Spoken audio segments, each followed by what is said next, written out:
പൂർവ്വ ഭംഗിയും ചാതുര്യമുള്ള ഒരു സമ്മേളനമാണിത്.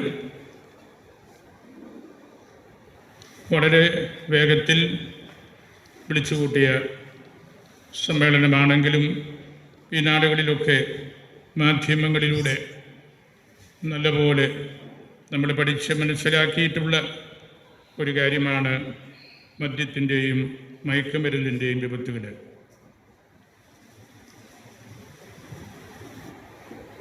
ഒരിക്കൽ ഞാനൊരു പുസ്തകത്തിൽ വായിച്ചൊരു കഥ ഓർക്കുകയാണ്. ഒരച്ഛനും ഒരു ഡ്രൈവറും മരണപ്പെട്ട് സ്വർഗത്തിൻ്റെ വാതിക്കലെത്തി. സ്വർഗത്തിലേക്ക് അവരെ പ്രവേശിപ്പിച്ചു. ഈ അച്ഛന്, പുരോഹിതന് ഒരു കുടിലാണ് പത്രോസ് നൽകിയത്. ഡ്രൈവർക്ക് ഒരൊന്നാന്തരം പാലസ്. അച്ഛൻ പത്രോസിനോട് പറഞ്ഞു, ഇത് സ്വർഗമാണെങ്കിലും എന്നെ തരം താഴ്ത്തിയ പോലെയാണ് എനിക്ക് തോന്നുന്നത്. അപ്പോൾ പത്രോസ് പറഞ്ഞു, താങ്കൾ ദീർഘമായ ഒരു കാലഘട്ടം പ്രസംഗിച്ചെങ്കിലും താങ്കളുടെ പ്രസംഗത്തിൻ്റെ സമയത്ത് എല്ലാവരും ഉറങ്ങുകയായിരുന്നു. ഒരു ഫലവും ആർക്കും കിട്ടിയില്ല. ഡ്രൈവർ അതിശീഘ്രം വണ്ടി ഓടിച്ചതുകൊണ്ട് ജീവനിൽ കൊതിയുണ്ടായിരുന്നതിനാൽ എല്ലാവരും പ്രാർത്ഥിച്ചുകൊണ്ടാണിരുന്നത്. അതാണ് പത്രോസ് കൊടുത്ത ഉത്തരം. നമ്മൾ ഒരുപാട് സംസാരിക്കുമ്പോഴും ഒരു ഫലവുമില്ലാതെ പോയേക്കാം. പക്ഷേ ഈ മേഖലയിൽ ദൈവം നമ്മോട് കരുണ കാണിക്കും എന്നതിൻ്റെ അടയാളം തന്നെയാണ് ബൃഹത്തായ ഈ സദസ്സ്. വാസ്തവത്തിൽ നമ്മളുടെ സഭയുടെ സമുദായ സമ്മേളനം തന്നെയാണ്. അതുകൊണ്ട് ഞാൻ സഭയും സമുദായവുമായിട്ട് ബന്ധപ്പെട്ട മറ്റൊന്ന് രണ്ട് കാര്യങ്ങളെക്കുറിച്ചുള്ള ചുരുങ്ങിയ ചിന്തകളും പങ്കുവയ്ക്കാൻ ആഗ്രഹിക്കുകയാണ്. ലഹരി തൊട്ടുപോകരുത് എന്ന് നമ്മളുടെ ഗവർണർ പലതവണ പറയുകയുണ്ടായി. ഇത്തരം സമ്മേളനങ്ങൾ പ്രതിരോധ വകുപ്പുകളാണ്. പ്രതിരോധിക്കേണ്ടത് നിങ്ങളാണ്. രൂപതയുടെ ജാഗ്രതാ സെല്ലുകൾ പോലെ അടുത്ത ആഴ്ച മുതൽ പ്രവർത്തിക്കേണ്ടതും നിങ്ങളാണ്. എങ്കിൽ മാത്രമേ ഈ വിപത്തിനെ നമുക്ക് തടയാനായിട്ട് സാധിക്കുകയുള്ളൂ. ഈ മീറ്റിങ്ങിൽ ഇന്ന് വന്നിരിക്കുന്ന നിങ്ങൾ ഒരു കനൽ കട്ട പോലെയാണ്, തീക്കട്ട പോലെയാണ്. നിങ്ങൾക്കൊരു ജ്വലനമുണ്ട്. നമ്മുടെ മക്കൾ, നമ്മുടെ സഭാംഗങ്ങൾ, സമുദായ അംഗങ്ങൾ നഷ്ടപ്പെടരുത് എന്നുള്ള വലിയൊരു ബോധ്യവും നമുക്കുണ്ട്. ഇതുപോലുള്ള വലിയ തിന്മകൾ ചാടിക്കളിക്കുമ്പോൾ നമുക്ക് നിശബ്ദത പാലിക്കാൻ ഒക്കില്ല. നിങ്ങൾ നിശബ്ദരായിട്ടാണ് ഇവിടെ ഇരിക്കുന്നതെങ്കിലും നിങ്ങൾക്കുള്ളിൽ കത്തുന്ന ഒരു ജ്വാല ഉണ്ട് എന്ന് നിങ്ങളെ കാണുമ്പോഴറിയാം. നിങ്ങളുടെ ഈ സാന്നിധ്യമാണ് രൂപതയുടെ ഏറ്റവും വലിയ കരുത്തും. നമുക്ക് എളുപ്പത്തിൽ കേരള സമൂഹത്തിലെ സാമൂഹിക അന്തരീക്ഷം മാറിക്കൊണ്ടിരിക്കുന്നു എന്ന കാര്യം മനസ്സിലാക്കാനും ചിലപ്പോഴെങ്കിലും പ്രയാസം ഉണ്ടായേക്കാം. മയക്കുമരുന്ന് വിപണിയിലെ ആളുകൾ വലിയ സംഘടിത സ്വഭാവമുള്ള വിതരണ ശൃംഖലക്കാരാണ്. ഈ ഒഴുക്കിനെതിരെയാണ് നമ്മൾ ശക്തി പ്രാപിക്കേണ്ടത്. ലഹരിയില്ലെങ്കിൽ ഒരു ത്രില്ല് ഇല്ല എന്ന ഒരു ചിന്ത തന്നെ യുവാക്കന്മാരുടെയും മുതിർന്നവരുടെയും എല്ലാം മനസ്സിൽ കടന്നുകൂടിയിട്ടുണ്ട്. മാതാപിതാക്കളും അധ്യാപകരും വൈദികരും സമർപ്പിതരും സർവോപരി സർക്കാരിൻ്റെ ഭാഗത്തു നിന്നുള്ള ഉത്തരവാദിത്തപ്പെട്ടവരുമെല്ലാം ഒന്നിച്ച് ഈ വിപത്തിനെ നേരിട്ടാൽ മാത്രമേ നമുക്ക് വിജയം കാണാൻ സാധിക്കുകയുള്ളൂ. കേരള സമൂഹത്തിൽ ഹിംസ ഒറ്റയ്ക്കുള്ളതല്ല, വ്യാപകമായി വരുന്ന ലഹരിയോട് ബന്ധപ്പെട്ടാണ് അത് നിൽക്കുന്നത്. അതിൻ്റെ പിന്നിൽ വെറുപ്പ് രാഷ്ട്രീയമുണ്ട്, വ്യാപകമാകുന്ന മതസ്പർദ്ധകളുണ്ട്, തീവ്രവാദത്തിലേക്ക് നയിക്കുന്ന ചിന്തകളുണ്ട്, വ്യാപകമാകുന്ന ജാതി ചിന്തകളുണ്ട്, സഭയോടുള്ള എതിർപ്പുണ്ട്, സിനിമകളോടും സീരിയലുകളോടുമുള്ള അമിതമായ അടുപ്പമുണ്ട്. അങ്ങനെ നിരവധിയായ കാരണങ്ങളുണ്ടാകാം. വാളും തോക്കും ചുറ്റികയും എടുത്ത് ഇറങ്ങുന്ന ഒരു കാര്യമാണല്ലോ ഇപ്പോൾ നമ്മൾ കാണുന്നത്. ആരെയെങ്കിലും കൊന്നാൽ സിനിമ വിജയിച്ചു, പ്രേക്ഷകർക്കും സന്തോഷമായി എന്ന മട്ടിലാണ് നമ്മളുടെ സാമൂഹിക സാംസ്കാരിക മേഖലയും മുൻപോട്ട് പോകുന്നത്. സ്കൂളുകളിൽ കുട്ടികൾ പരസ്പരം ആസൂത്രണം നടത്തി തല്ലുകയും കൊല്ലുകയും ചെയ്യുകയാണ്. റാഗിങ്ങിൻ്റെ പേരിൽ എത്ര അന്യായങ്ങളാണ് നടന്നത്. കുട്ടികൾ പരിശീലനം നേടുന്നത് അക്രമത്തിനാണോ എന്ന് പോലും നമുക്ക് സംശയം തോന്നും. വീട്ടിനകത്ത് അക്രമം, അച്ഛൻ അമ്മയെ കൊല്ലുന്നു, അമ്മ അച്ഛനെ കൊല്ലുന്നു, അവർ രണ്ടുപേരും കൂടി മക്കളെ കൊല്ലുന്നു. അങ്ങനെ കൊലപാതകികളുടെ നാടായിട്ട് നമ്മുടെ ഈ പ്രദേശം മാറുകയാണ്. രാഷ്ട്രീയക്കാരും സിനിമാക്കാരും സാഹിത്യകാരന്മാരും അധ്യാപകരും ഒക്കെ ഒന്നുകൂടി കണ്ണ് തുറക്കേണ്ട കാലഘട്ടമാണിത്. ലഹരി വിരുദ്ധ നിലപാടുകൾ കുടുംബങ്ങളിൽ തന്നെയാണ് ആരംഭിക്കേണ്ടത്. വിദ്യാർത്ഥികൾ ലഹരിക്ക് അടിമപ്പെടുന്നതിൻ്റെ കാരണങ്ങൾ പലതാണ്. ഒന്ന്, അവൻ്റെ ജീവിത ചുറ്റുപാടാണ്. കൗമാരപ്രായത്തിൽ കുട്ടികൾക്കുണ്ടാകുന്ന അപകർഷതാബോധം, ആത്മവിശ്വാസമില്ലായ്മ, പക്വതയില്ലാത്ത പ്രായത്തിൽ നേരിടേണ്ടി വരുന്ന തിക്താനുഭവങ്ങൾ തുടങ്ങിയ അനേകം കാര്യങ്ങളുണ്ട്.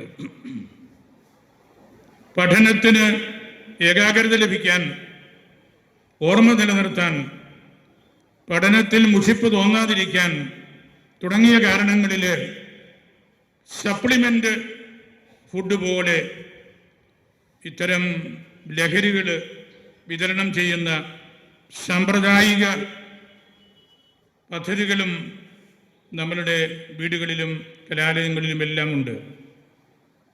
ലഹരി മാഫിയകളെ നിയന്ത്രിക്കാൻ നിയമപാലകർക്ക് പരിമിതിയുണ്ടെന്ന് പലപ്പോഴും നമുക്ക് തോന്നുകയാണ്. കുടുംബ മൂല്യങ്ങൾ തിരിച്ചു കൊണ്ടുവരണം. അയൽപക്ക ബന്ധങ്ങൾ ഊഷ്മളമാക്കണം. കുടുംബത്തിനുള്ളിൽ ഒന്നിച്ച് ഇരുന്ന് ഭക്ഷണം കഴിക്കാനും പ്രാർത്ഥിക്കാനുമുള്ള അവസരങ്ങൾ നമ്മൾ കൂടുതലായിട്ട് തിട്ടപ്പെടുത്തേണ്ടതുണ്ട്. കുട്ടിയുടെ പ്രായവും ജീവിക്കുന്ന കാലവും മനസ്സിലാക്കി വേണം മാതാപിതാക്കൾ പെരുമാറാൻ. ലഹരി മാഫിയ ചുറ്റുമുണ്ട് എന്ന ചിന്ത നമ്മുടെ മനസ്സിൽ വേണം. വഴികാട്ടികളായി നമ്മുടെ അധ്യാപകർ മാറണം, മതാധ്യാപകർ മാറണം, മുതിർന്ന മാതാപിതാക്കൾ മാറണം. ചൂരൽവടി സ്കൂളുകളിൽ നിന്ന് നഷ്ടപ്പെട്ടത് ഇത്തരം അടിഞ്ഞാട്ടത്തിന് ഒരു കാരണമാകാം. കോടതി പോലും ഇപ്പോൾ അതേക്കുറിച്ച് ദുഃഖിക്കുന്നുണ്ട്. ചൂരൽവടി തിരിച്ചു വരേണ്ടതാണ് എന്നുള്ള ഒരു ചിന്ത അവരുടെ എല്ലാം മനസ്സിൽ കയറി കൂടിയിട്ടുണ്ട്. നിയമപാലകർ ഗൗരവതരമായിട്ട് അവരുടെ ശുശ്രൂഷ നടത്തേണ്ടതുണ്ട്. വൻ മാഫിയ സംഘങ്ങളെ തിരിച്ചറിയാനും പിടികൂടാനും ശിക്ഷിക്കാനും സാധിക്കാത്ത ഒരു രീതിയിലേക്ക് നമ്മളുടെ ഭരണ സംവിധാനം മാറുകയാണ്. ഓരോ പോലീസ് സ്റ്റേഷനിലും ജനകീയ സമിതികൾ നാട്ടുകാരുടെ സഹായത്തോടെ നമ്മൾ രൂപപ്പെടുത്തേണ്ടതുണ്ട്. എല്ലാ ഇടവകകളിലും ജാഗ്രതാ സമിതികൾ അത്യാവശ്യമാണ്. സോഷ്യൽ മീഡിയകളും സിനിമകളും ഒന്നുകൂടെ അവരുടെ പ്രവർത്തന മേഖലകൾ പഠിച്ച് മനസ്സിലാക്കേണ്ടതുണ്ട് എന്ന് നമുക്ക് തോന്നിപ്പോകും. പുരോഗതിയും വിദ്യാഭ്യാസവും സുഖസൗകര്യങ്ങളും നാട്ടിൽ വർദ്ധിച്ചു വന്നപ്പോൾ അവ അത്രയ്ക്ക് വളരേണ്ട എന്ന മട്ടിലാണ് സാമൂഹ്യ വിപത്തുകൾ ക്രമേണ പിടിമുറുക്കിയത്. ഭാവിയുടെ വാഗ്ദാനങ്ങൾ എന്ന് മുതിർന്നവർ കരുതുന്നവരാണല്ലോ യുവജനങ്ങൾ. അവരെ വിഴുങ്ങുന്ന വലിയ ഒരു വിപത്താണ് മയക്കുമരുന്ന്. കുത്തഴിഞ്ഞ ഒരു വ്യവസ്ഥിതിയിലേക്ക്, രക്ഷപ്പെടാൻ പ്രയാസമുള്ള ജീവിത ശൈലിയിലേക്ക് കുട്ടികളെയും യുവജനങ്ങളെയും തള്ളിവിടുന്ന ഒരു വിപത്തായി മാറിയ മയക്കുമരുന്നിൻ്റെ വിവിധ രൂപങ്ങൾ ഒളിഞ്ഞും തെളിഞ്ഞും പ്രവർത്തന നിരതമാണ്. നമ്മളത് മനസ്സിലാക്കണം. അധ്വാനിച്ച് ജീവിക്കാൻ ഇഷ്ടമില്ലാത്തവർ മയക്കുമരുന്നുണ്ടാക്കുന്ന കൃഷിയിലും മറ്റും ഏർപ്പെടുന്നത് ചില വിദേശ രാജ്യങ്ങളിൽ നിർഭാഗ്യകരമായി പടർന്ന് പിടിച്ചിട്ടുണ്ട്. അവിടുത്തെ ജനങ്ങൾ പോലും ഈ ദുസ്ഥിതിയുടെ ഇരകളാണ്. എന്നാൽ ലാഭമല്ല, ഗുണമാണ് ആദായമായി കാണേണ്ടത് എന്ന് ചിന്തിക്കുന്നത് പ്രധാനമായും നമ്മുടെ കർഷകരാണ്, നിങ്ങളാണ്, നമ്മളാണ്. അവരുടെ അധ്വാനം ഗുണത്തെ ലക്ഷ്യമാക്കിയാണ്. ലാഭത്തിന് രണ്ടാം സ്ഥാനമേ ഉള്ളൂ.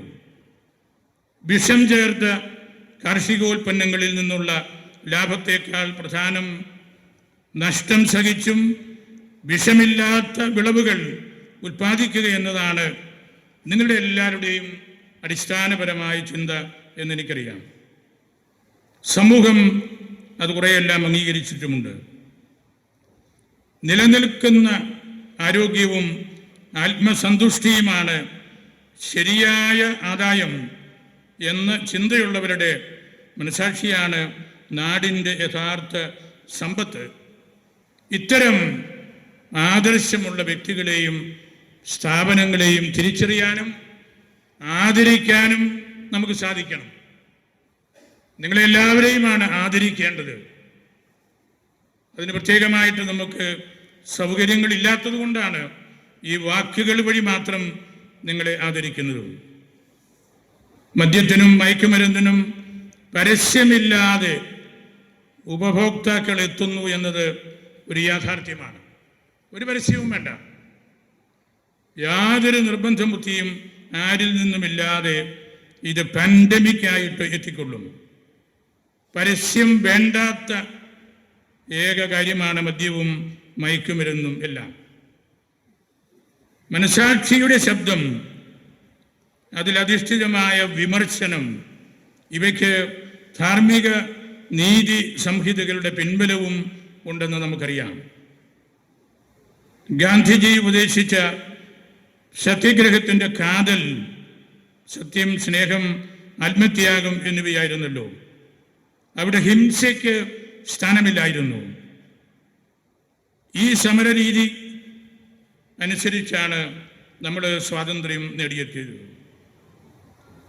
മദ്യവിരുദ്ധ പ്രസ്ഥാനങ്ങൾ തുടങ്ങിയതും ഇതേ ആശയത്തിൽ നിന്നായിരുന്നു. ഇന്ന് എവിടെയോ വെച്ചതെല്ലാം കുറെ വഴിമാറി ഒഴുകുകയാണ്. കലകളുടെ കാര്യത്തിലും ഇത് പ്രധാനപ്പെട്ടൊരു കാര്യമാണ്. ദുരന്ത നാടകങ്ങൾ കാണുമ്പോൾ കാണികൾക്ക് വിമലീകരണം, കഥാർസിസ്, പ്യൂരിഫിക്കേഷൻ ഉണ്ടാകണം എന്നാണ് നാടകകർത്താക്കൾ കരുതിയത്. അല്ലെങ്കിൽ ആ ഒരു വീക്ഷണത്തിലാണ് നാടകങ്ങൾ എഴുതിയത്. ഇതേ ചിന്ത തന്നെയാണ് മലയാളത്തിൽ ആദ്യകാലങ്ങളിൽ അവതരിപ്പിക്കപ്പെട്ട ഭക്തി പ്രമേയമുള്ള നാടകങ്ങളിലും സിനിമകളിലും ഉണ്ടായിരുന്നതും. നാടകം എന്നത് പിന്നീട് നാടിൻ്റെ അകവും കണ്ണാടിയും ആയപ്പോൾ ജനങ്ങളെ വിമലീകരിക്കുന്ന ലക്ഷ്യം മാറി ജനങ്ങളെ രസിപ്പിക്കുന്ന മന്ത്രം മാത്രമായിട്ട് തരം തന്നു. കരുണ, ശാന്തം എന്നീ രസങ്ങളെക്കാളും സാത്വിക ഭാവങ്ങളെക്കാളും മറ്റ് രസങ്ങളും ഭാവങ്ങളും പരിപോഷിപ്പിക്കുന്ന രീതികളും കലാരൂപങ്ങളും വളർന്നു വന്നത് വലിയ മാറ്റമാണ് സമൂഹത്തിൽ വളർത്തിയത്. കാൽപ്പനികത എന്നോ റൊമാൻറ്റിസിസം എന്നോ പറയാവുന്ന പ്രവണതകളും മയക്കുമരുന്നുകളെ വാഴ്ത്തുന്ന ഒരു തലമുറയെ സൃഷ്ടിച്ച സാഹിത്യങ്ങളും അവയുടെ ന്യായീകരണത്തിന് സാമൂഹ്യ വ്യവസ്ഥിതികളുടെ പുഴുക്കുത്തുകളെ ഉയർത്തി കാണിച്ചതും വളരെ പേർക്ക് പ്രചോദനമായിട്ടുണ്ട്. കുടുംബങ്ങളിലെ അസ്വസ്ഥതകൾ സഹിക്കാനാവാതെ മദ്യപിക്കാൻ തുടങ്ങിയെന്ന ന്യായങ്ങളും മാനസിക സമ്മർദ്ദം താങ്ങാനാവാതെ പുകവലി തുടങ്ങിയെന്ന ന്യായവും കഥകളിലോ നോവലുകളിലോ സിനിമകളിലോ വായിച്ചും കണ്ടും ആയിരക്കണക്കിന് ആളുകൾക്ക് ദുർമാതൃക നൽകിയിട്ടുണ്ട്. ഭക്തനാടകങ്ങളും ഭക്തി വളർത്തുന്ന കലാപരിപാടികളും നിറഞ്ഞിരുന്ന ആഘോഷവേളകൾ എത്രയോ ഘട്ടങ്ങളും അവസ്ഥകളും പിന്നിട്ട് ലഹരിക്കൂത്ത് അഥവാ ഓർജി, മദ്യപാന മഹോത്സവം എന്ന നിലകളിലേക്ക് അധപ്പതിച്ചു കൊണ്ടിരിക്കുന്നു. ഇടയ്ക്ക് വന്ന ഈ ഘട്ടങ്ങളിലെ സാമൂഹ്യ വിമർശനവും അതിന് ബലമേകാൻ സ്വീകരിച്ച പദപ്രയോഗങ്ങളും ജനമനസ്സുകളിൽ വിഷം പോലെ സംക്രമിച്ച് പടർന്ന ഭാഷാ ശൈലികളായി തീർന്നതും ഇപ്പോൾ പഞ്ച് ഡയലോഗുകൾ എന്ന് വാഴ്ത്തുന്ന ഒഴിവാക്കാനാവാത്ത ദൂഷക ഭാഷാ ശൈലിയായതും മുതിർന്ന തലമുറയെങ്കിലും ആശങ്കയോടെയാണ് കാണുന്നതും മനസ്സിലാക്കുന്നതുമെല്ലാം. ക്രൈസ്തവ കവികൾ നമുക്ക് നൽകിയ വിലയേറിയ രത്നങ്ങളും മുത്തുകളും ആർക്കും വേണ്ടാതെ പോയതും വളർന്നു വരുന്ന കുട്ടികളെ അവയുടെ മഹത്വം കാണിച്ചു കൊടുക്കാൻ നമുക്ക് കഴിയാതെ പോയതും വലിയ തെറ്റായി. കട്ടക്കയം ചെറിയാൻ മാപ്പിളയുടെയും പ്രവിത്താനം ദേവിശേഷാറിൻ്റെയും ബെനീഞ്ഞാമ്മയുടെയും ഒക്കെ കവിതകൾ ആരാണ് വായിച്ചിട്ടുള്ളത്? ആരാണ് ഇന്ന് ഹൃദയത്തിൽ ഇത് കൊണ്ടു നടക്കുന്നത്? ഏത് സമുദായത്തിൽപ്പെട്ടവരുടെയും നല്ല പുസ്തകങ്ങൾ നമ്മൾ വായിക്കണം. രാമപുരത്ത് വാര്യരും അന്തർജനവും പല നാരായണൻ നായരുമൊക്കെ എഴുതിയ കാര്യങ്ങളുടെ പരിസരത്ത് പോലും നമ്മളുടെ കുട്ടികൾ എത്തുന്നില്ല. അതിലേക്കൊന്നും അവരെ ശ്രദ്ധിച്ച് വിടാനായിട്ട് നമുക്ക് സാധിക്കുന്നുമില്ല. ഇക്കാരണങ്ങളാൽ അല്ലെങ്കിൽ സമാനമായ കാരണങ്ങളാൽ കേരളത്തിൽ മദ്യം, മയക്കുമരുന്ന്, രാസമരുന്ന് തുടങ്ങിയ ലഹരി പദാർത്ഥങ്ങളുടെ അനിയന്ത്രിതമായ വ്യാപന ശൃംഖലകൾ ശക്തിപ്പെടുകയാണ്. സർക്കാർ പകച്ചു നിൽക്കുകയാണ്. മാധ്യമങ്ങൾ ഉണർന്ന് പ്രവർത്തിക്കുന്നുണ്ടോ എന്നത് ഒരു ആശ്വാസം തന്നെയാണ്. മദ്യമില്ലെങ്കിൽ മയക്കുമരുന്ന് വ്യാപിക്കും എന്നതായിരുന്നു സർക്കാരിൻ്റെ വാദഗതി. ഇപ്പോൾ മദ്യവും മയക്കുമരുന്നും റെക്കോർഡ് വേഗത്തിൽ വ്യാപകമായി. മദ്യത്തിൻ്റെ പങ്ക് ഒഴിവാക്കി മയക്കുമരുന്ന് വ്യാപാരികളെ മാത്രം തേടിപ്പിടിക്കാം, നിയന്ത്രിക്കാം, ശിക്ഷിക്കാം എന്നുള്ള നിലപാടുകളും വിജയിക്കുമോ എന്ന് സംശയമാണ്. വിനോദ സഞ്ചാര മേഖലയിലെ മദ്യ നിയന്ത്രണം ആ മേഖലയിലെ ആളുകളെ തകർക്കും, വരുമാനം മരവിപ്പിക്കും തുടങ്ങിയ ചിന്തകളെല്ലാം ഉണ്ടായിരുന്നല്ലോ. നമ്മൾ മനസ്സിലാക്കേണ്ട ഒരു കാര്യം, മദ്യമോ മയക്കുമരുന്നോ കഴിക്കാനല്ല ടൂറിസ്റ്റുകൾ കേരളത്തിലേക്ക് വരുന്നത്, കേരളത്തനിമ ആസ്വദിക്കാനാണ്.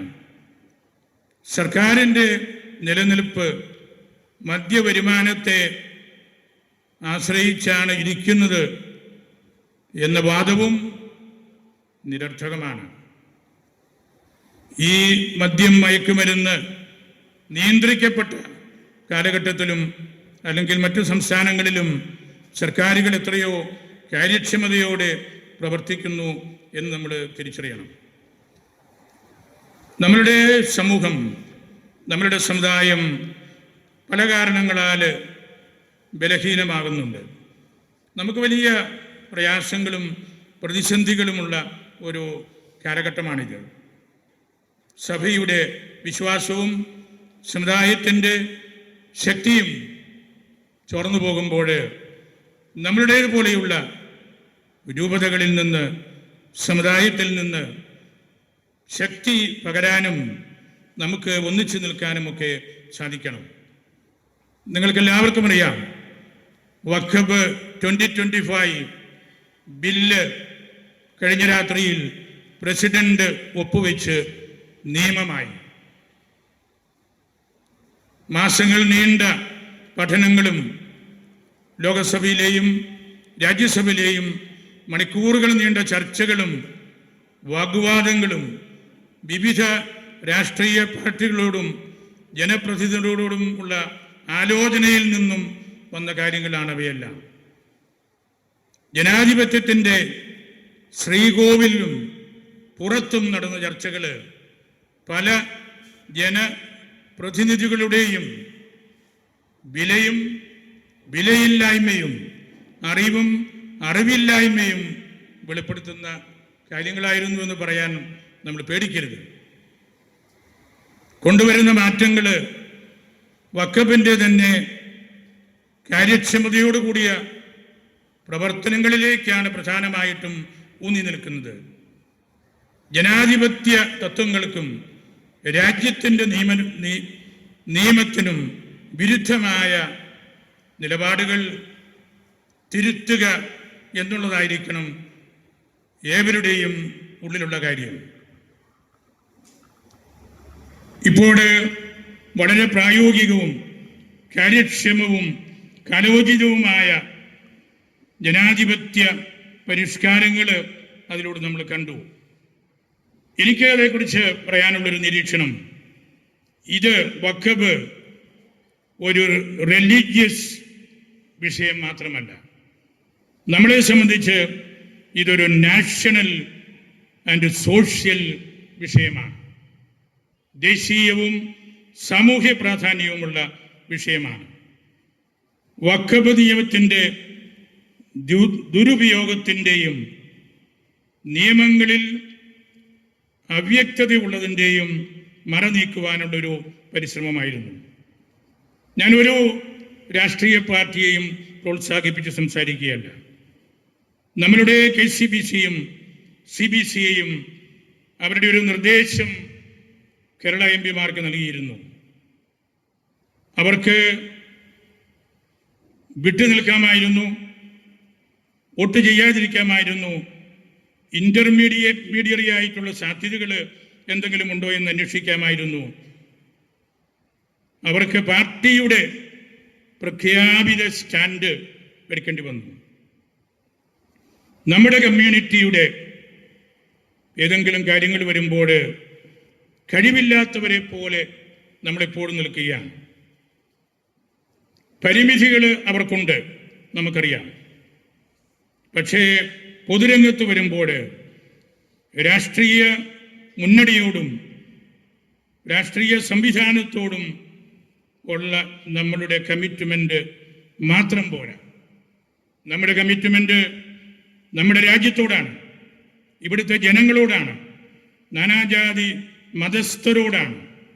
അവർക്ക് ഒബ്ജക്ഷൻ ഓഫ് കോൺഷ്യൻസ് എങ്കിലും ഒന്ന് പറയാമായിരുന്നു. മനസാക്ഷി എന്നുള്ളത് മുകളിൽ നിന്ന് മാത്രം ഇറങ്ങി വരുന്ന ഒരു കാര്യമല്ല. മൈനോറിറ്റികൾ സംരക്ഷിക്കപ്പെടേണ്ടതായിട്ടുണ്ട്. നമ്മളും അതിൽ പെടുന്നവരാണ്, ഒരു സംശയവുമില്ല. പക്ഷേ അക്രമങ്ങൾ അടിച്ചുവിടുന്നതും തിന്മകളെ പ്രോത്സാഹിപ്പിക്കുന്നതും ഒരിക്കലും ശരിയല്ല. ആരെയും നമ്മൾ സംരക്ഷിക്കുകയോ അല്ലെങ്കിൽ സംസാര വിഷയമാക്കുകയോ ചെയ്യുന്നത് രാഷ്ട്രീയത്തിൻ്റെ പേരിലല്ല. ഭരണഘടനാ മാറ്റങ്ങൾ എളുപ്പത്തിൽ കൊണ്ടുവരണമെന്ന് ആരും പറയുന്നില്ല. പക്ഷേ ഈ രാജ്യത്തുള്ള ഇൻജസ്റ്റിസിനെ എതിർക്കാൻ തിരഞ്ഞെടുക്കപ്പെട്ട ആളുകൾക്ക് ഉത്തരവാദിത്വമുണ്ട്. അനീതിയും അതുപോലുള്ള മറ്റ് വർഗീയവൽക്കരണവും ഒക്കെ നടക്കുമ്പോൾ അത് വലിയ പ്രയാസത്തിലേക്ക് നമ്മെ എത്തിക്കും. ഈ അനീതി ഈ രാജ്യത്തെ ഹൈന്ദവരെയും ക്രൈസ്തവരെയും മുസ്ലിങ്ങളെയും ബാധിച്ചിട്ടുണ്ട്. ഒരു ജനതയെ ഇൻസെക്യൂരിറ്റിയിലേക്ക് തള്ളിവിടുകയാണ്. നമ്മളവിടെ എടുക്കേണ്ട മാർഗം അതിനെ തർക്കവിഷയമായിട്ട് എടുക്കുകയല്ല. വളരെ, ഞാൻ നിങ്ങളോട് പറയുകയാണ്, വളരെ ഇൻഫ്ലുവൻഷ്യലായ ഒരു സമുദായമാണ് നമ്മൾ. അംഗബലം കുറവായിരിക്കാം. സമുദായത്തിൻ്റെയും സഭയുടെയും രാജ്യത്തിൻ്റെയും കാര്യത്തിൽ നമുക്ക് നിർണായകമായ പങ്ക് വഹിക്കാനുണ്ട്. വോട്ട് വഴി പലരെയും ജയിപ്പിക്കാൻ നമുക്ക് സാധ്യമല്ലെങ്കിലും മൂല്യാധിഷ്ഠിത ധാർമ്മിക സ്വാധീനം വഴി പലരെയും തോൽപ്പിക്കാൻ ഇപ്പോഴും നമുക്ക് കഴിയും. അതാണ് സഭയുടെ, സമുദായത്തിൻ്റെ കരുത്ത് എന്ന് പറയുന്നത്. അവിടെയാണ് നമ്മൾ ഒന്നിച്ചു നിൽക്കേണ്ടത്. സഭയുടെ, സമുദായത്തിൻ്റെ ശക്തി അതാണ്. ഒരു രാഷ്ട്രീയ പാർട്ടിയുടെയും അമിതമായ പ്രഘോഷണം നമ്മൾ ഒരിടത്തും നടത്തേണ്ടതില്ല. മുൻകാലങ്ങളിൽ അധിനിവേശം എന്നത് യുദ്ധമുറ വഴിയായിരുന്നുവെങ്കിൽ ഇന്ന് ജനാധിപത്യ രാജ്യത്ത് ജനദ്രോഹ നിയമങ്ങളുടെ രൂപത്തിലാണ് അത് വരുന്നത്. വഖഫ് നിയമം മുസ്ലിങ്ങളെയും എത്രയോ പേരെ അത് വിപരീതമായി ബാധിക്കുന്നു. മുനമ്പത്ത് പോലും നൂറുകണക്കിന് കുടുംബങ്ങൾ അവരാണ്. ഈ രാജ്യത്തിൻ്റെ നാനാഭാഗത്തും അവരെയും ഇത് വളരെ നെഗറ്റീവായിട്ട് ബാധിക്കുന്നുണ്ട്. അതുകൊണ്ടാണ് ഞാൻ പറഞ്ഞത്, ഇത് നാഷണൽ വിഷയമാണ്, ഇത് സോഷ്യൽ വിഷയമാണ്. അതൊരു റിലീജിയസ് വിഷയമായിട്ട് മാത്രം അതിനെ കണ്ട് ഒതുക്കി നമ്മൾ മാറ്റി നിർത്തരുത്. പൗരാവകാശം എന്താണെന്ന് നമ്മൾ തിരിച്ചറിയുകയും ഈ രാജ്യത്തിൻ്റെ ഭരണഘടനയുടെ മഹത്വം എന്താണെന്ന് നമ്മൾ മനസ്സിലാക്കുകയും ചെയ്യുമ്പോഴാണ് നമ്മളുടെ സമുദായം വളരുന്നത്, അല്ലെങ്കിൽ നമുക്ക് പിടിച്ചു നിൽക്കാൻ പറ്റുന്നത്. മദ്യത്തിലൂടെയും മയക്കുമരുന്നിലൂടെയും നമ്മൾ വളരെയേറെ ബലഹീനമായി പോയി. നമുക്ക് ഈ രാഷ്ട്രത്തിൽ മൈനോറിറ്റികൾക്ക് പ്രത്യേകമായ അവകാശങ്ങളും സംവിധാനങ്ങളുമുണ്ട്. അത് നമ്മൾ നഷ്ടപ്പെടുത്തരുത്. ഞാനിതിൻ്റെ ഒരു മറുവശവും പറയുകയാണ്. ന്യൂനപക്ഷങ്ങൾക്കെതിരെയുള്ള കടന്നാക്രമങ്ങൾ ഒരു തരത്തിലും നമുക്ക് ന്യായീകരിക്കാൻ പറ്റുന്നതല്ല. ജബൽപൂരിൽ മധ്യപ്രദേശത്ത് ക്രൈസ്തവ വിശ്വാസികളെയും പുരോഹിതരെയും പോലീസിൻ്റെ മുന്നിലിട്ട് പോലും തല്ലിച്ചവിട്ടി മർദ്ദിച്ചത് ആരുടെയൊക്കെ സപ്പോർട്ടിൻ്റെ പിന്നിലാണെന്ന് ഞാൻ പറയാതെ നിങ്ങൾക്കറിയാം. 2017 സത്തനായിൽ വൈദിക വിദ്യാർത്ഥികളെയും വൈദികരെയും ഇതുപോലെ തന്നെയാണ് കൈകാര്യം ചെയ്തത്. അവര് ആരെങ്കിലുമായിട്ട് ഞാൻ പേര് പറയുന്നില്ല, അടിക്കുന്നതെല്ലാം നമുക്കിട്ടാണ്, കോൺസ്റ്റിറ്റ്യൂഷനായിട്ടാണ്, ഭരണഘടനയോട് അവർ കാണിക്കുന്ന അവഗണനയാണ്. ഈ രാജ്യത്ത് ഈശോയുടെ സുവിശേഷവുമായിട്ട് ഈശോ ഏകരക്ഷകനാണ് എന്ന് പറഞ്ഞ് പ്രഘോഷിക്കാനുള്ള അവകാശം നമുക്കുണ്ട്. ഭരണഘടന തന്ന അവകാശമാണ്. അതിനെതിരായിട്ട് ആര് പ്രവർത്തിച്ചാലും അത് തെറ്റാണെന്ന് പറയാനുള്ള ചങ്കൂറ്റവും നമുക്ക് ഓരോരുത്തർക്കും ഉണ്ടായിരിക്കണം. ഭാരതത്തിൻ്റെ ഭരണഘടനയെ വളരെയേറെ അവഗണിച്ചുകൊണ്ടാണ് അത്തരത്തിലുള്ള കാര്യങ്ങളെല്ലാം നടക്കുന്നത്. അമ്പലത്തിൻ്റെ മുമ്പിൽ നിന്നിട്ടാണ്, പ്രാർത്ഥനയുടെ മുമ്പിൽ നിന്നിട്ടാണ് അങ്ങനെ സംഭവിച്ചതെന്ന് അതൊന്നും ഒരു ന്യായീകരണമല്ല. നമ്മൾ നമ്മുടെ കർമ്മങ്ങളിൽ എത്രയോ തവണ മെത്രാന്മാരുടെ അഭിഷേകം, വൈദികരുടെ അഭിഷേകം, സംസ്കാര കർമ്മങ്ങൾ തുടങ്ങിയ അവസരങ്ങളിലെല്ലാം പള്ളി നിറയെ മറ്റു മതസ്ഥരുണ്ടല്ലോ. ഞാനൊരു ഉദാഹരണം പറയാം. നമ്മുടെ ചേന്നാട് ഈരാറ്റുപേട്ടയ്ക്കപ്പുറത്തുള്ള സ്ഥലം ചീഫ് സെക്രട്ടറി ആയിരുന്ന KM മാത്യു മരണപ്പെട്ടപ്പോൾ സംസ്കാര ശുശ്രൂഷയ്ക്ക് ഞാനാണ് പോയത്. ഞാൻ ഈരാറ്റുപേട്ടയിലെത്തിയപ്പോൾ പലരും എന്നെ ഫോൺ വിളിച്ച്, പിതാവേ, പള്ളിക്കകത്ത് മുഴുവൻ തിരുവനന്തപുരത്തു നിന്നും വന്നിട്ടുള്ള മറ്റു മതസ്ഥരായി, എന്താ ചെയ്യണ്ടേ? ഞാൻ പറഞ്ഞു, ഒന്നും ചെയ്യണ്ടേ, അവർ പള്ളിക്കകത്തിരിക്കട്ടെ, അവർ പള്ളിക്കകത്തിരുന്ന് പ്രാർത്ഥിക്കട്ടെ, ഒരു തടസ്സവും നമുക്ക് പറയേണ്ടതില്ല. ഞാൻ ചെന്നു, ധാരാളം ആളുകളുണ്ടായിരുന്നു. തിരുവനന്തപുരത്തു നിന്നുള്ള നമ്പൂതിരിമാർ, നായന്മാർ, ഗവൺമെൻറ് ഉദ്യോഗസ്ഥന്മാർ, IAS-കാർ, IPS-കാർ. നമ്മളൊരു തടസ്സവും അതിന് പറയാറില്ല.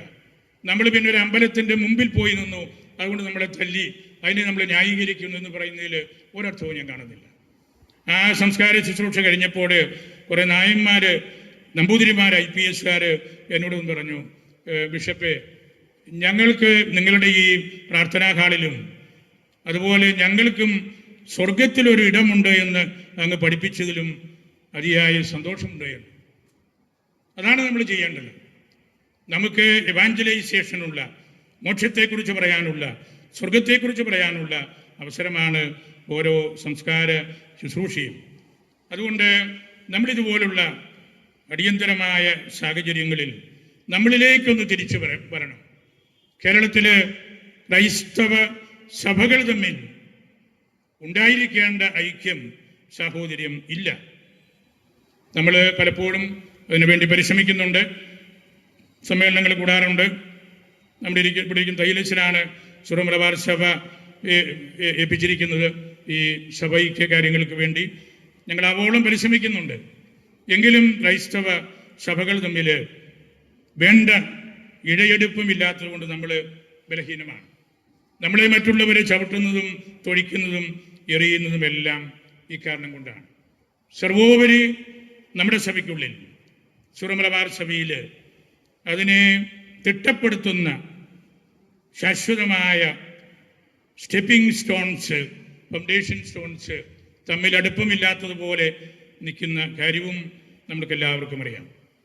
നമ്മൾ ആരാധനക്രമത്തിൽ, ദൈവശാസ്ത്രത്തിൽ, പാരമ്പര്യത്തിൽ, നമ്മളുടെ തനിമയിലൊക്കെ പിടിച്ചു നിൽക്കാൻ മനസ്സില്ലാണ്ടും അത് പഠിക്കാൻ തയ്യാറില്ലാതും നമ്മൾ നിൽക്കുകയും വിഭജിക്കപ്പെട്ട് അനൈക്യത്തിൽ നമ്മൾ കഴിയുകയും ചെയ്യുമ്പോൾ നമുക്ക് പുതിയ രാഷ്ട്രീയ പാർട്ടികൾ രൂപീകരിച്ച് സ്വർഗത്തിലെത്താമെന്ന് കരുതുന്നത് ഒന്നും നടക്കാൻ പോകുന്ന കാര്യമല്ല, യാതൊരു അർത്ഥവുമില്ല. ആദ്യം നമ്മളുടെ സഭയ്ക്കുള്ളിലെ അകൽച്ചകൾ മാറട്ടെ. അപ്പോൾ ഞാൻ പറയുന്നു, ഏത് രാഷ്ട്രീയ പാർട്ടിയും നമ്മളെ അന്വേഷിച്ചു വരും. നമുക്ക് ഐക്യത്തിൽ നിൽക്കാൻ സാധിച്ചാൽ, ഒറ്റക്കെട്ടായിട്ട് നിൽക്കാൻ സാധിച്ചാൽ, കോർ ഊനം എന്ന് ലത്തീനിൽ പറയുമല്ലോ, ഒരേ ഹൃദയത്തോടെ നിൽക്കാൻ സാധിച്ചാൽ, ഊന ഒച്ചെ, ഒറ്റ സ്വരത്തിൽ ഈ സമുദായത്തിൻ്റെ ആവശ്യങ്ങൾ പറയാൻ സാധിച്ചാൽ ആരും നമ്മളെ ഭീഷണിപ്പെടുത്തുകയില്ല. നമ്മളൊരു പുത്തൻ രാഷ്ട്രീയ പാർട്ടിയെയും അന്വേഷിച്ച് ഒരിടത്തോട്ടും പോകേണ്ട കാര്യമില്ല. ആവശ്യക്കാരെല്ലാം ഈ സഭയുടെ കാര്യസ്ഥന്മാരുടെ അടുത്ത്, നിങ്ങളുടെ അടുത്ത്, നമ്മുടെ അടുത്ത് വന്ന് ആവശ്യങ്ങൾ പറയും, നമ്മുടെ കാര്യവും നടക്കും. നമുക്ക് പറ്റാത്ത കാര്യങ്ങൾ നമ്മൾ മറ്റുള്ളവരുടെ മേൽ കയറ്റിവെച്ച്, ഇവിടെ 100 കണക്കിന് പാർട്ടികളുള്ള സ്ഥലത്ത് നമ്മൾ അതിലേക്ക് ഇടപെട്ട്, അതൊക്കെ ചുമ്മാ അന്യായങ്ങൾ പറയുന്ന പോലെയാണ് എനിക്ക് തോന്നുന്നത്. നമ്മളുടെ ശിഥിലീകരണം നമ്മൾ മാറ്റിയെടുക്കണം. നമ്മളെ കാണുമ്പോൾ ദൈവത്തെ കൊണ്ട് നടക്കുന്ന ഒരു ജനമാണിത് എന്ന് മറ്റുള്ളവർക്ക് മനസ്സിലാകണം. അപ്പോഴാണ് നമുക്ക് ഈ രാജ്യത്ത് മഹത്വമുള്ള ഒരു സമൂഹമായിട്ട് ജീവിക്കാനും പെരുമാറാനും സാധിക്കുന്നത്. അല്ലാതെ കിട്ടുന്ന കാര്യങ്ങൾ കൊണ്ട് എന്താണ്? കാട്ടുമുയലിനെയും കാട്ടുപന്നിയെയും വെടിവെച്ച് പിടിച്ചു തിന്നാൻ നമുക്ക് സാധിക്കണം. ഇതൊക്കെ എത്രയോ നിസ്സാരമായ കാര്യങ്ങളാണ്. നമുക്ക് കണ്ടെത്തേണ്ട ഈശോയിലുള്ള ഐക്യം, സഭയിലുള്ള ഐക്യം, ഈ നസ്രാണി സമൂഹത്തിൻ്റെ ആ കരുത്ത് നമ്മൾ പുനഃപ്രതിഷ്ഠിക്കേണ്ടതുണ്ട്. അതിന് നമ്മൾ ഓരോരുത്തരും നമ്മൾ തയ്യാറാകണം. അപ്പോഴാണ് നമുക്ക് ഈ വിശാല ലോകത്തിൽ, ഈ നേഷൻ ഇന്ത്യ എന്ന ആ ഒരു വലിയ ഒഴുക്കിൽ, ആ ഒരു വിസ്താരത്തിൽ നമ്മളുടെ സാന്നിധ്യം ഉണ്ടാകുന്നത്. വെറുതെ പൊളിറ്റിക്കൽ ജിംനാറ്റിക്സ് കൊണ്ട് ഒന്നും നടക്കാൻ പോകുന്നില്ല. ഒന്നും വെറുതെ ഇങ്ങനെ നമ്മൾ ഓരോ കുറുക്കുപിടികൾ പറയുന്നു എന്ന് മാത്രമേ ഉള്ളൂ. പൊളിറ്റിക്കൽ ജിംനിക്സ് എപ്പോഴും നമ്മളെ വഴി മുട്ടിച്ചിട്ടേ ഉള്ളൂ. വെറും ജിംനിക്സാണ്. കരുത്തുള്ള സമുദായമായിട്ട് നമ്മൾ മാറട്ടെ. അതിനുവേണ്ടി നമ്മൾ സംസാരിക്കണം. അപ്പോൾ ഈ ഭാരതത്തിൽ നമ്മളുടെ കൃത്യമായ സ്ഥാനവും മഹത്വവും നമുക്ക് കണ്ടെത്താൻ സാധിക്കും. നമ്മളിവിടെ മദ്യത്തിന്, മയക്കുമരുന്നിന്, ലഹരിക്ക് എല്ലാം എതിരായിട്ട് സംസാരിക്കുന്ന ഈ അവസരത്തിൽ ഈ രൂപതയുടെ ഹൃദയം പോലെ ഓടിയെത്തിയ നിങ്ങളോട് ഞാൻ നമ്മളുടെ സമുദായത്തിൻ്റെ, സമൂഹത്തിൻ്റെ ഒന്ന് രണ്ട് കുഞ്ഞു കാര്യങ്ങൾ കൂടി ഓർമ്മിപ്പിച്ചു എന്ന് മാത്രമേ ഉള്ളൂ. നമുക്ക് വലിയൊരു പങ്ക് ഈ രാജ്യത്ത്, നമ്മുടെ സഭയിൽ, നമ്മുടെ സമുദായത്തിൽ, അതുവഴി സംശുദ്ധമായ രാഷ്ട്രീയത്തിൽ എല്ലാം നമുക്ക് നൽകാനുണ്ട്. വളരെ വളരെ വിഷമിച്ചാണെങ്കിലും നമുക്കറിയാം, KCM ഈ കാര്യത്തിൽ ഒരു മിഡിൽ പൊസിഷൻ എടുത്ത് മുൻപത്തെ കാര്യത്തിന് വേണ്ടി എങ്കിലും സംസാരിച്ചു. എളുപ്പമല്ല. നമുക്കറിയാം, നമ്മൾ വിപ്പിൽ നിൽക്കുമ്പോൾ അല്ലെങ്കിൽ ഒരു മുന്നണിയിൽ നിൽക്കുമ്പോൾ അവരുടെ കാര്യങ്ങൾക്ക് എതിരായിട്ട് പറയുക എന്നത് പ്രായോഗികമായിട്ട് വിഷമമാണ്. പക്ഷേ നമ്മൾ ആരാണെന്നും നമ്മുടെ വിശാലമായ ഈ രാജ്യത്തിൻ്റെ ശ്രേഷ്ഠത എന്താണെന്നും നമ്മൾ തിരിച്ചറിയണം. അങ്ങനെ അറിയുമ്പോഴാണ് രാഷ്ട്രീയത്തിനും സാമൂഹ്യ പ്രവർത്തനങ്ങൾക്കും കൂടുതൽ അർത്ഥമുള്ളത് എന്നുകൂടെ ഞാൻ നിങ്ങളെ ഓർമ്മിപ്പിക്കുകയാണ്. ഞാൻ എൻ്റെ വാക്കുകൾ സംസ്കരിക്കുന്നു. ഈ മഹാസമ്മേളനം വിളിച്ചു കൂട്ടുവാനായിട്ട് വളരെയേറെ അധ്വാനിച്ചവരാണ് ഷാജി അച്ഛനും ഷാദുകളെയും ഇവിടെ സ്റ്റേജിൽ ഇരിക്കുന്ന മറ്റു വൈദികരും മായ സഹോദരങ്ങളും എല്ലാം. വലിയൊരു കുടിവരവാണിത്. കരുത്ത് പകർന്ന ഒരു കൂടിവരവാണിത്. ഒരു ജ്വാല ആണ് നിങ്ങൾ കൊണ്ടുവന്നത്. ആ ജ്വാല കത്തി പടരണം. അത് നമുക്ക് നല്ല വിജിലൻസ് സെല്ലായിട്ട്, ജാഗ്രത സമിതികളായിട്ട് നിങ്ങൾ ഈ 171 ഇടവകളിലും പ്രവർത്തനക്ഷമമാകുമ്പോൾ നമുക്ക് വലിയ പ്രതീക്ഷ നൽകും. നിങ്ങളെല്ലാവരെയും പരിശുദ്ധ അൽഫോൻസാമ്മയ്ക്ക് സമർപ്പിച്ച് എൻ്റെ വാക്കുകൾ ഉപസംഹരിക്കുന്നു.